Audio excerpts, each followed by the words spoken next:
आज की इस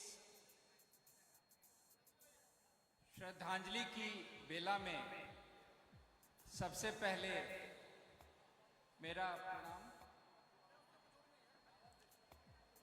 और देवों के देव महादेव को याद करते हुए मैं अपने बड़े भाई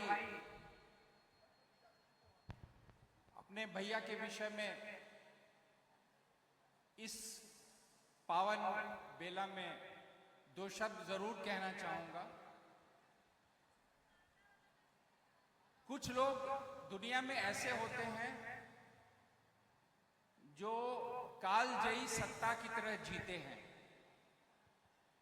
समय जिन पर अपना अनुशासन नहीं चलाता, जो समय पर अपना अनुशासन चलाते हैं, ऐसी विभूतियों को कालजयी सत्ता कहते हैं, जो समय पर विजय पा चुके हैं। ऐसी ही एक विभूति मेरे बड़े भाई भैया के चरणों में अपने श्रद्धा सुमन अर्पित करते हुए मैं दो चार बातें जरूर कहना चाहूंगा। मैंने बचपन से उनके साए में अपना जीवन जिया है।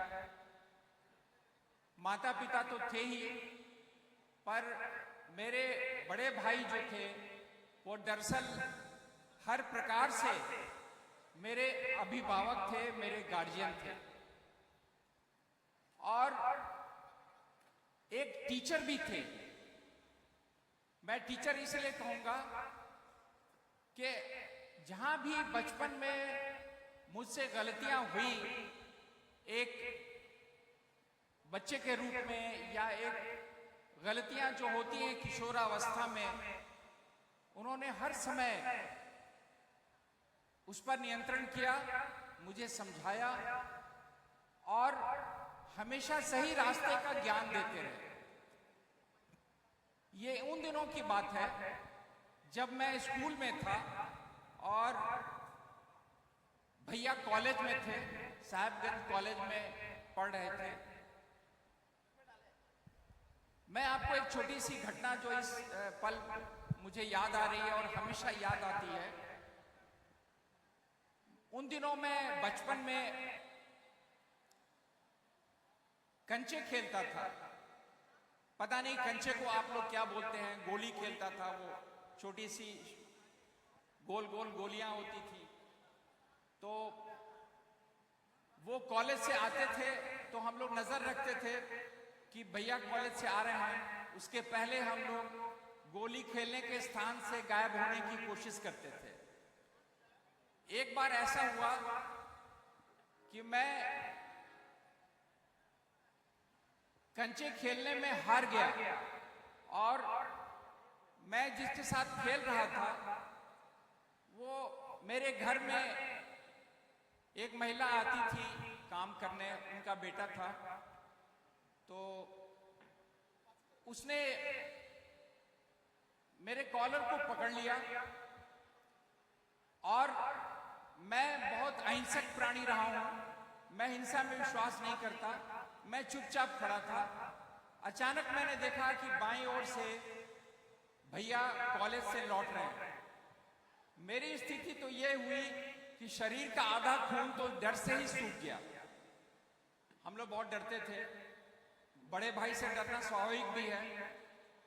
वो आए, वहां पर उन्होंने मुझे कुछ नहीं कहा, इशारा किया उन्होंने कि चलो घर चलो। हम दोनों घर में आए। क्या हुआ उसके बाद उसका अंदाजा आप सभी लगा सकते हैं। मेरी अच्छी खासी पिटाई हुई और कहा कि पढ़ने की उम्र में तुम ये कंचे खेलने का कहां से सीख रहे हो। और फिर मेरी इस उंगली की ओर इशारा किया। वो कंचे खेलने से मेरी एक उंगली थोड़ी सी झुक गई थी, टेढ़ी तो नहीं, झुक गई थी, जो हो जाती है। और उसके बाद सबसे जो बड़ी बात थी जिसकी ओर मैं अभी आगे बढ़ रहा हूं, उन्होंने मुझसे कहा कि तुम्हारे गोलियों का गुच्छा कहाँ है?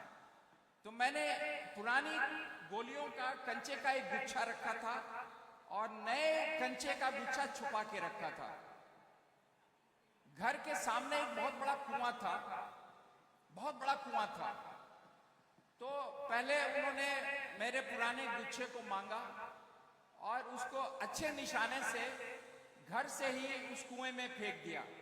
मेरी तो आत्मा चित्कार कर उठी, क्योंकि मुझे लगा मेरा पूरा भविष्य अंधेरे में चला गया, मेरी प्यारी गोलियां चली गई। उसके बाद उन्होंने कहा, ये तो पुरानी गोलियां हैं, नई गोलियां कहाँ रखी तुमने छुपा के? और मैं रोता पीटता हुआ किसी तरह डर के मारे मैंने वो नई गोलियों का गुच्छा निकाला। उस गुच्छे के साथ भी उन्होंने वही किया। वो बहुत अच्छे निशानेबाज भी थे। He was a sharp shooter। बाद में जब वो राइफल और बंदूक का निशाना करते थे तो बहुत अचूक निशाना था उनका। तो उस निशाने का प्रयोग करके उन्होंने मेरे नए गोलियों के गुच्छे को भी दूर कुएं में फेंक दिया। वो कुआं भी बहुत दूर था, करीब 40-50 फीट दूर था। लेकिन उसका फायदा यह हुआ कि मैं 1-2 दिन तक तो बहुत उदास रहा, क्योंकि मेरी प्यारी वो गोलियां चली गई। मैं उसमें क्लास 3 में पढ़ता था, 7-8 साल उम्र रही होगी। लेकिन उसके बाद मैंने जिंदगी में कभी भी कंचे नहीं खेले, और जो मेरा समय थोड़ा बहुत इन गोलियों के पीछे बर्बाद होता था, वो सारा समय मेरा पढ़ाई में लगा। भैया का डिसिप्लिन ऐसा था कि हमारी दो बहनें भी थी, हम तीनों उनसे छोटे थे। वो जब भी घर में रहते थे हम लोग किताब कॉपी लेकर बैठे रहते थे, क्योंकि कब कहां से क्या पूछ लिया जाए कि तुम क्या पढ़ रहे हो, क्या नहीं पढ़ रहे हो, ये डर हमेशा रहता था।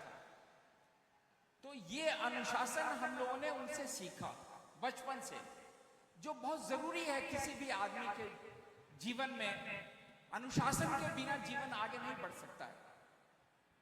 लेकिन इस अनुशासन के साथ जो उन्होंने प्यार दिया वो मैं कभी नहीं भूल सकता।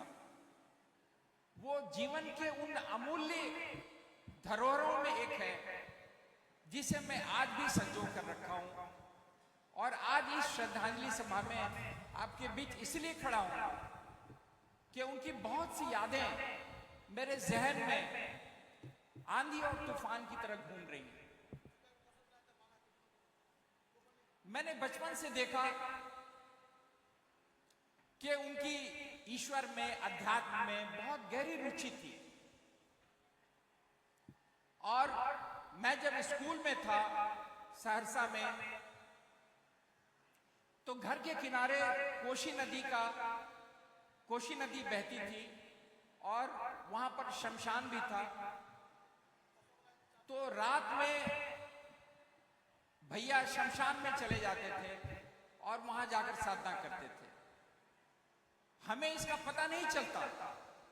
एक दिन रविवार के दिन माँ ने कहा कि चलो उनके कमरे की सफाई कर लेते हैं। हम लोग छोटे थे तो माँ के आदेश का पालन तो करना ही था। तो हम लोग कमरे की सफाई में जुट गए, मैं और मेरी दो बहनें। मेरे भैया कहीं बाहर थे। तो जब हम लोगों ने उनकी अलमारी खोली तो अलमारी से एक नरमुंड मिला। माँ तो घबरा गई कि ये अलमारी में किताबें रहती हैं, ये नरमुंड कहां से आया। फिर वो उसको हम लोग आंगन में ले आए। तब जाकर पता चला कि चोरी छुपे कोशी नदी के किनारे रात में शमशान में साधना करते हैं। और वही जो उनके ईश्वर के प्रति एक अप्रतिम प्यास थी, वो उनको इस मोड़ पे ले आई है जहां आप सभी उनको देख रहे हैं। मुझे इस बात की बहुत खुशी है कि भगवान शिव, महादेव, जिन्हें देवों का देव कहा गया, जो हमारे इस पवित्र भूमि में, भारतवर्ष की भूमि में आए थे, वो प्रत्येक भारतवासी के हृदय में बसे हुए हैं महादेव। हम माने या ना माने, हम समझे या ना समझे, पर उन्होंने इतनी बड़ी इस सभ्यता को देन दी, हिंदू संस्कृति की बुनियाद रखी महादेव ने। और हमारे भैया ने क्या किया, उस सोई हुई आग को फिर से जला दिया। मैं ऐसा नहीं कहता कि महादेव को लोग भूल गए थे, कोई भूल भी नहीं सकता है ईश्वर को, जो दुनिया को चला रहा है, दुनिया का नियामक है, उसको भूलकर कोई भी आदमी जिंदा नहीं रह सकता है। लेकिन जो बड़ी उन्होंने चेतना फैलाई कि हर घर तक महादेव का संदेश पहुंचाया। मैं अपने कार्यकाल के दौरान, सर्विस के दौरान देश के कई हिस्सों में मैंने काम किया। जयपुर रहा, कलकत्ता रहा, हैदराबाद रहा, कई और जगहों पर मैंने काम किया, बिलासपुर छत्तीसगढ़ रहा। मैंने ये देखा कि गांव-गांव में शिव चर्चाएं हो रही हैं। मैं कई बार दफ्तर में बैठा रहता था तो मुझे खिड़की से आवाज आती थी लाउड स्पीकर पर भजन की। तो मैंने खिड़की खोली ये समझने के लिए कि ये भजन किसका चल रहा है।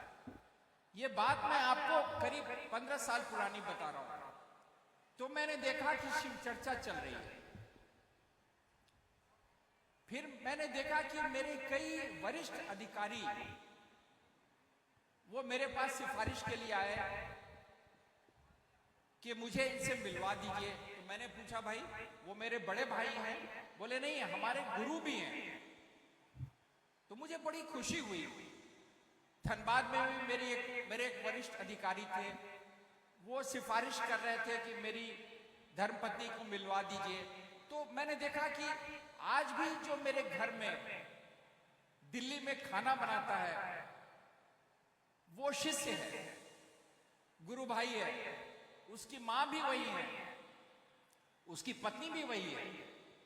तो मैंने देखा कि ये जो चेतना हर आदमी में उन्होंने पहुंचाई, ये उनका सबसे बड़ा योगदान था। और एक बात जो मैंने पहले भी कही है और मैंने महसूस किया है कि सारी दुनिया आज नारी सशक्तिकरण की बात करती है, लेकिन भैया ने जिस तरह हर घर की गुरु बहन को जगा दिया